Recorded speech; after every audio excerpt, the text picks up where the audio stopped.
we want to export this as a PDF printing format so you can print them and make into a real pattern. To do so, first we want to change the color of this skirt. Right now, if we look at over here under this object browser, the skirt is in blue color. We want to change that to white.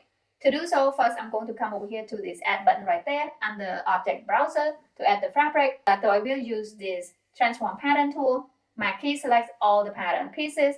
Come over here to this fabric one and then click on this assign button right there to assign. And if we look at over here under 3D window, we see all the pattern is white. We are going to now save to go to file and then export.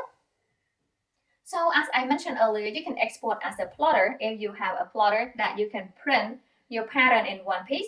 In this case, we are going to export as Adobe PDF because we are going to place them in the Adobe PDF template. So now I'm going to click on Adobe PDF here, and then I'm going to name this pleated skirt back zipper PDF sewing pattern. I'm going to copy this name as well because I might need it some more later. So now I'm going to save that to my desktop right here, okay? And then leave everything as is and then click on save. Okay, over here, by default, I have basic is millimeter, 100%, do not rotate. Okay, page margin. So since we are going to place this pattern onto the Adobe template, we want to simply leave the margin enough to not cut the pattern off, okay?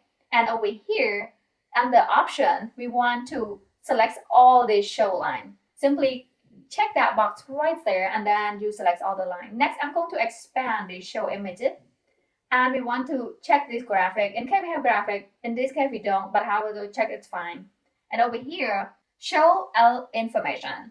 We want to check pattern annotation box, grain lines, button and buttonhole. After that, I'm going to click on OK. All right, so next, let me show you that pattern. Simply go to Finder and Desktop. And then I'm going to double click on that pattern right there that we just saved. So as you can see right here, we have grain line, we have seam allowance, and we have seam allowance over here. It's ready to be placed onto the PDF template. By the way, guys, in this video, I'm not going to show you how to place the pattern onto the Adobe template, but I have the video links below. You can go and check it out, how to place the pattern onto Adobe PDF template, okay?